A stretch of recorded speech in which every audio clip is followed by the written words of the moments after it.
Miarabantsika rehetra amin'ny anaran'ny Tompo. Mahaiza maniraka. Izay indray lohatenin'ity vidéo fo dia fo ity.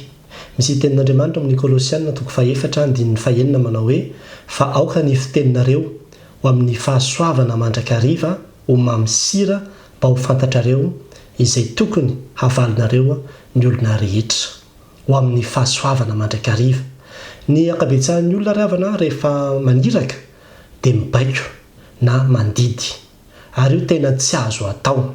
Raha mpitarika ianao, raha ray aman-dreny ianao, raha zoky ianao, ninona andraikitra ao amin'ny toerana misy anao na any am-piasana na any am-piangonana dia fadio mihitsy ny mibaiko fa tsy ao anatin'ny fomba fitariana izany hoe mibaikobaiko sy mandidindidy izany.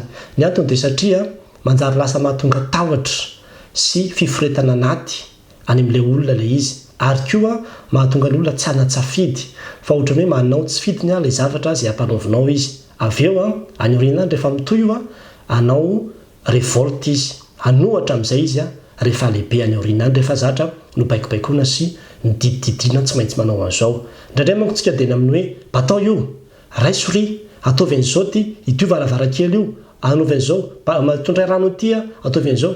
Ireny fomba fiteny ireny dia fomba fiteny izay maneho fa tsy manaja an'ilay olona ianao. Na dia sinao azafady ary ilay izy ny amin'ny hoe azafady idio trano io dia midika foana ny amin'ny hoe masika ilay izy. Ary na ezahanao atao malefaka tahaka ninona aza ilay izy ny amin'ny hoe azafady raka izy batao ty fandriny ity. Dia hita foana fa mbola fibaikoana foana ihany zany. Inona ny tokony atao? Ny tokony atao dia tsotra, asivo fehezanteny mialohan'ilay fanirahana.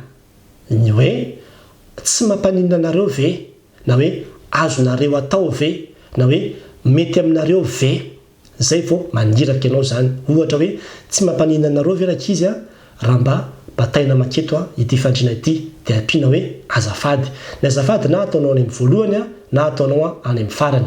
Ohatra zany ny amin'ny hoe raha ohatra ka mibaiko ilay olona amin'ny hoe azafady idio varavarankely io, afo zay. Sy ny hoe azafady azonareo mba hidiana ve io varavarankely io.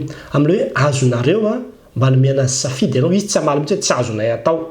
Fa tena ilaina ilay izy. Fanajana zany zavatra kely nefa miteraka zavatra be dia be. Za manokana dia resy lahatra ny amin'izany amin'ny hoe mpitandrina ohatra ny olona hoentiko raha diakona zao mety misy olona izay dokotera, olona manana ny maha izy azy any amin'ny fiarahamonina any. Raha baikobaikoiko izy manao hoe miakara ty daholo nareo diakona, na hoe idinareo diakona reo varavarany reo, na hoe ataovinareo an'izao. Amin'izay fotoana izay dia efa tsy manaja an'zareo fa ny tokony atao dia hoe tsy mampaninareo diakona ve raha mba miakatra makaty aloha aty nareo, azafady. Na hoe azafady raha mety dia mba hidio varavarana eo aoriana io ho anareo diakona. Fomba fiteny tsotsotra ohatran'izany nefa dia zavatra ngeza be amin'ny fifandraisana amin'ny olona. Mianatra maniraka ny ray aman-dreny, mianatra maniraka ny zoky, mianatra maniraka ny mpanabe, mianatra maniraka tsika rehetra ho voninahitr'Andriamanitra. Amen.